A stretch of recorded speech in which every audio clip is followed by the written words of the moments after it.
Hey guys, welcome back to my YouTube channel. We're back with another review. So today I'm going to be doing a review on Demon Slayer, the movie. I know what you guys are thinking. Damn, Shayna, you've been waiting how long to do this review? Like it's been a minute. And I know what you're thinking. But I decided to do this review now after watching the movie like a million times and loving the Demon Slayer movie.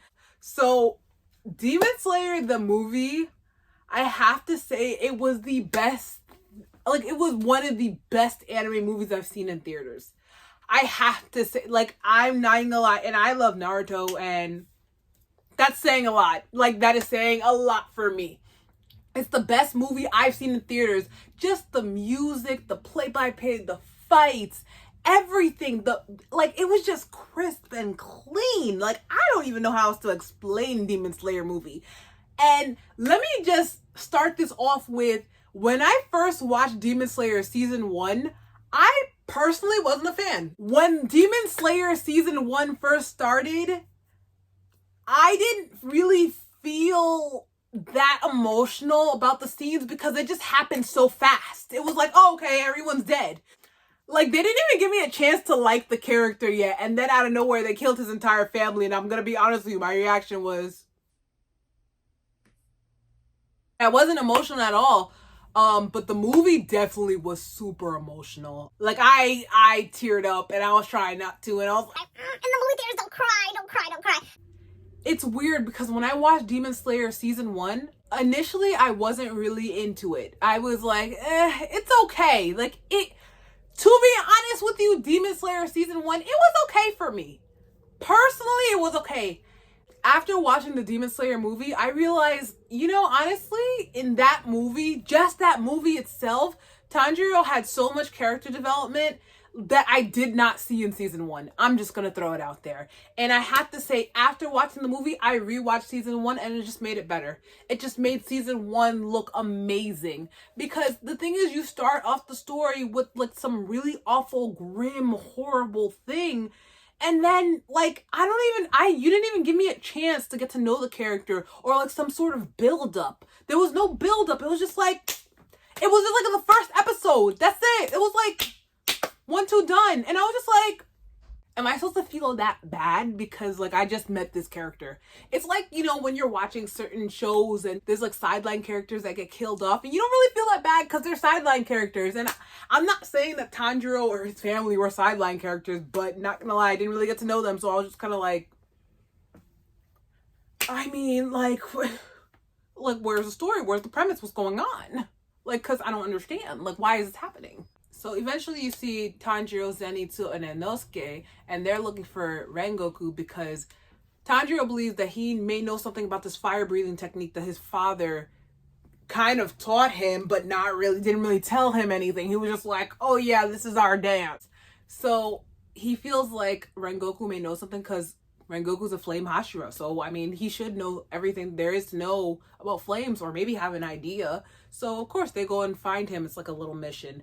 And it turns into like this crazy thing where Rengoku, Tanjiro, Zenitsu, and Inosuke all fall asleep and they're like literally trapped inside their dreams. It was really interesting because they touched on so many points in this movie. I can't even go over all of it. It's just like, I was really amazed. All the things they went over. So immediately, like after they get on the train, they find Rengoku, and I don't know if they're actually even dreaming about their meeting with Rengoku, but they did meet Rengoku, but they're all asleep. Rengoku, Zenitsu, Tanjiro, Inosuke, they're all asleep. And immediately it pans off to Rengoku in his dreams, and you see when Rengoku was little, talking about his past with his father growing up, his mother being apparently very ill and probably passing soon. And then you also see it pan off to Tanjiro. This demon basically made all of them go into dreams of things that they wanted, so things that they wanted back or things that they wanted in their lives, like just desires that they had. And when Tanjiro went into his dream, Tanjiro was back with his family and they were all alive. Well, with the exception of his father. Nezuko wasn't a demon anymore. It was like a really bad nightmare. Like when he was a demon slayer, it was like a really bad nightmare, which is actually kind of ironic because sometimes, I be waking up from nightmares like that. Just Like, all these things happened, all these people died. And eventually he realizes, that, they're not really his real family because it's just a dream. He finds his way out of the dream, but the way he finds his way out of the dream is actually kind of insane. Like, he literally kills himself. And I was just like, yo, more power to you, but I couldn't do it because that's really hard. You literally took a knife to the neck and was like, deuces. And I'm just like, yeah, we're not about to go out like that. Even if it's a dream or not, I'm thinking I'm really hurting myself. You tripping. You think I'm going to do all that? There has to be another way. I would have been like, there has to be another way. There has to be another way. So Zenitsu's having a weird dream about, Nezuko. Surprise, surprise. And Inosuke is having a dream about being the leader of everything. Surprise, surprise.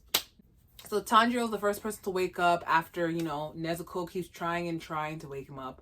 And it's funny because Tanjiro wakes up even before Rengoku. And I honestly would have thought Rengoku would have woken up first because he's a Hashira. He's literally powerful. Like, he's strong as hell. So I'm surprised that Tanjiro woke up first instead of him. I'm not going to get into this whole story. I just want to talk about, to be honest with you, like how I felt about this movie. Because I have to say this movie was executed beautifully. Like, when I say it was spot on point to the T. Like, I was just, like, when I tell you I was in love with this movie. The fight scenes when Tanjiro had to go up against the demon who kept putting him back in the dream, which was sick. It was actually sick. It was to the point where Tanjiro kept going back in the dream, and then he was like, you know what, I'm just gonna put you in a really bad dream. So then he put him in a dream where Tanjiro literally had to face his dead siblings, and they were just like, why'd you let us die? And I was like, wow. you low for that one. That's wrong. But then again, what should I expect from a demon? I mean, like, it is what it is. Inosuke and Tanjiro had to figure out a way to beat this demon. Eventually, Zenitsu, I'm going to be honest with you, Inosuke eventually wakes up, but I don't think Zenitsu ever wakes up because his eyes were still closed for 90% of the movie. Yeah, his eyes were still closed. And he was a badass. Like, he knows what he's doing with that sword. I'm just like, yo, I just wish he could incorporate that, like, with his eyes open, like, just so he could see. He's capable. He's very capable. He thinks he's weak, but he's not. But I just wish he would see how capable he is. Because he is. He's very capable. This movie made me love Inosuke, too. Inosuke was amazing.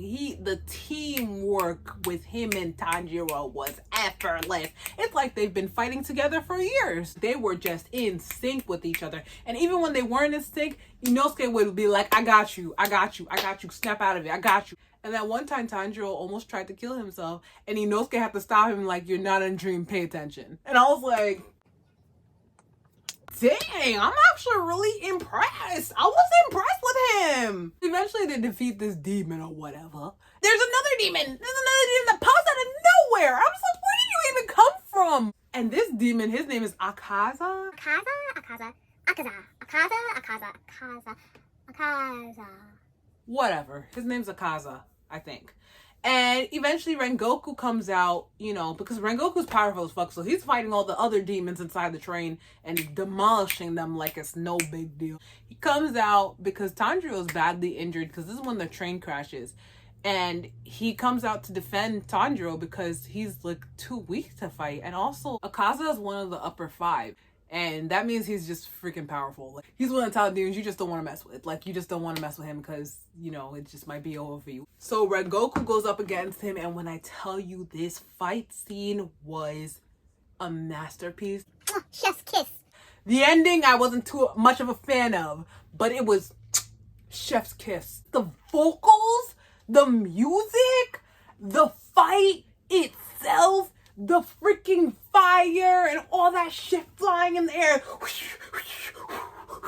I was so freaking impressed, man, when I tell you I was impressed. I'm not even gonna lie to you, if Demon Slayer had just started off like this, I would have loved it when I first watched it, but now that I've watched this movie, I love it like 10 times more than what I did, which was barely at all, not gonna lie. And after watching the movie, I actually had to go back, rewatch season 1 because of how much the movie gave Tanjiro so much character development. And it also gave Inosuke character development. The only person I feel like ever got character development in Demon Slayer season 1, if I'm being completely honest, I've talked to someone about this and we both agree that honestly, the only person I feel like got character development in season 1 was Zenitsu. I'm sorry, yeah. Like, I don't think Inosuke got character development or Tanjiro. I just was like, okay, so where is this going? Like, you know what I mean? In the movie, the character development definitely showed and you could feel it. And it was just, like, you know, like, I just genuinely appreciate these characters 20 times more now. And I'm not gonna lie, whatever they did in that movie, keep doing that. So, the fight scene unfortunately ended with Rengoku's demise, unfortunately. I mean, it is what it is. I mean, honestly, I didn't expect for Rengoku to die. If I'm being completely honest, like I honestly saw him as a main character and I thought, oh, he's a main character. He's gonna be like one of the main protagonists. There's no way he's gonna die. When he died, I was actually really shocked. I was Like, oh, you really just killed him. like, we just got to know him like 5 seconds ago.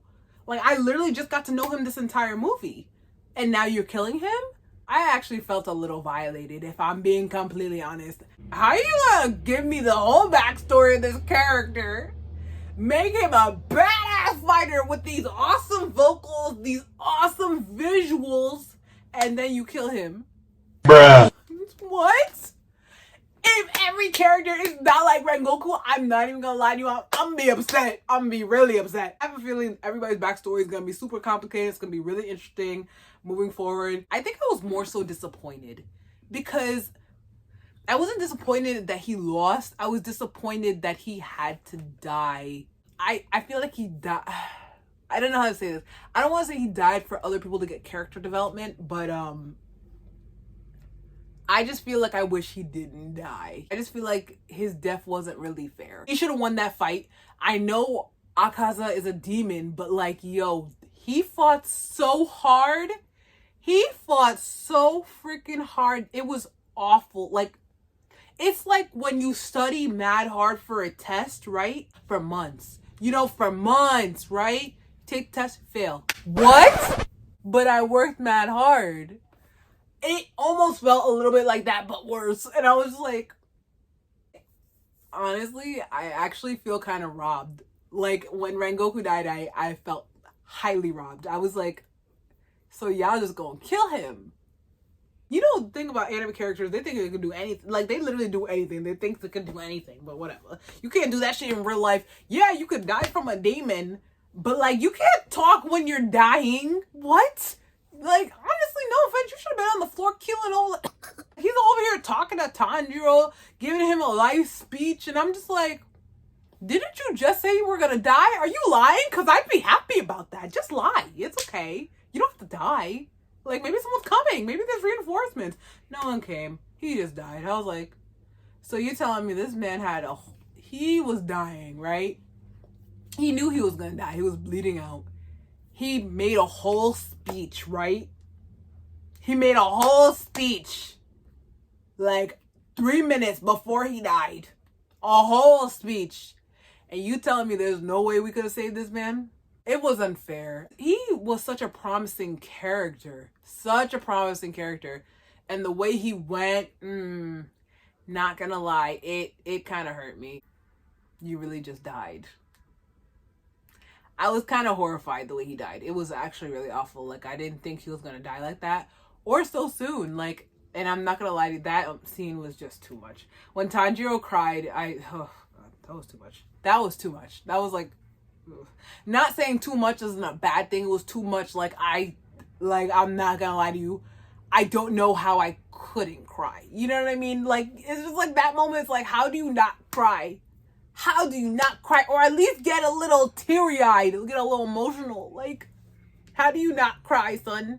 Like, that scene was so, like, heart-wrenchingly, ridiculously hard to watch. It was hard to watch Tanjiro cry. And it was crazy because it was shocking that Rengoku was surprised that someone was crying that he was dying. What? You just saved his life. The fact you're surprised that he's crying over your death is really baffles me. Like, or is crying that anybody would die over your death because you're a good person. All you want to do is save people, and you're surprised when people cry for you. Like, that really blew my mind. I was like, wow, like, I'm actually really shocked that he's shocked that Tanjiro's crying, because yeah, Tanjiro just met him, but you literally risked your life for him. You literally just died. You're dying for him right now. Right now, sir. Right now, you're dying right now. In 3 minutes, you will be dead. Like, I just wanted to review this movie because I had so many emotions about it. It was just so good. The fighting scenes were super crisp. And, you know, I loved it when Nezuko started fighting. Then Zenitsu was like, oh, I'll protect you. And then Inosuke and Tanjiro fighting together. Crisp. Even just the scenes where, you know, you were in the dreams with Tanjiro's dreams and seeing, you know, how he was trying to fight, you know, like staying in the dream, and, you know, just seeing his inner spirit, like his inner core, just seeing his inner core and seeing how perfect, like, honestly, I'm not gonna lie, when we saw Tanjiro's inner core, I was really, like, surprised that it was so blue and peaceful and serene. It was so interesting because with everything he's gone through, he still finds peace. And I was super envious of that. I'm not even gonna lie to you. And I know humans don't have inner cores, but not gonna lie, if I had an inner core, I would want it to be like Tanjiro's. I would want it to be like his, because it just seems like perfection. Like, it seems perfect. And his inner core was just peace, tranquility. It was just, I was actually really surprised it wasn't a little bit more morbid or just like not hateful, like, just like, you know, regular schmegular, you know? It wasn't regular schmegular to me. It looked like, honestly, Tanjiro's inner core, if I'm being completely honest, looked like heaven. Whether you believe in it or not, it just looked like the right side of life. Like, it just looked amazing. It looked like you could lay there all day, you could never get tired of it. I was super envious because to have the strength to go through what he went through and still have, I don't know, just that as his inner core, you know, like, it's like, I'm like, that's a lot of, I think that takes a lot of willpower. And I was also kind of jealous because I'm like, wow, like, you just make me feel like I'm a bad person. So, like, even with the whole scenes with him, you know, finding his family and then realizing, you know, they're not really real, and then, like, literally running away from them, and then his little brother, oh, this movie was crazy. When I tell you, when his little brother ran after him, I was like, No! They did that! that was like a different level of evil. That was evil. How you gonna have that little kid run after him? Tanjiro, come back! I was like, what? Nah, you know we all gonna cry now. Seriously? This little kid, he's like, what? This little, like, he's like 2 years old. Tanjiro's little arm. Like, they knew we were all gonna get emotional from that. Like, that was crazy. So tell me, guys, what you thought about the movie.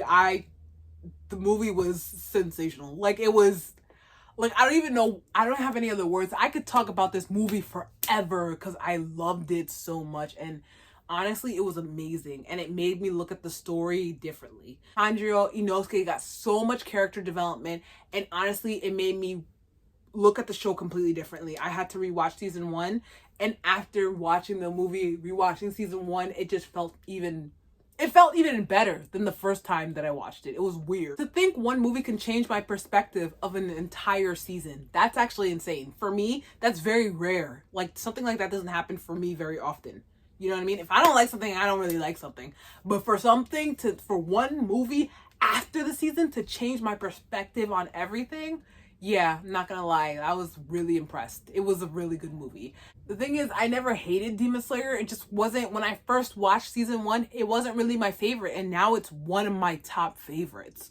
So now one movie changing one thing from, you know, number 10 to number 4 or number 3, like, honestly, Demon Slayer is up there now. Like, it's up there for me. Like, and, you know, I don't really, the thing is, I've noticed with myself is I don't really take to animes unless, like, there's certain animes where it's like, okay, this was cute to watch. This was cool to watch. Okay, it's interesting.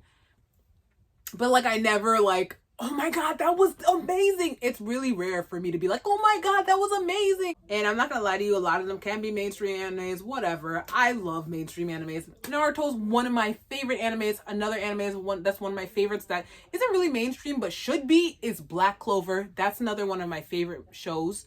Another anime that's one of my favorites that should be mainstream is Noragami. Like if they don't animate season 3 right now, I'm gonna die. Like, cause Noragami, Arachitoka, if you're listening, please, I love Noragami. Like, if you could just make season 3 of Noragami, I would love you forever. Like, you have no idea how much I love this show. I fell in love with this show. I really did.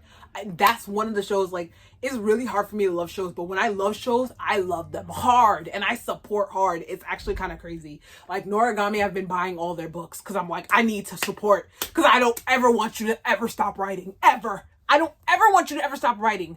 Arachitoka, I hope I'm saying that right. So I got a little off topic. So tell me what you guys thought about the movie. Like, comment, and subscribe, and I will see you in the next video. Bye. Hi, Dad. Hey, Sean, how you doing? I'm okay. How are you? All right.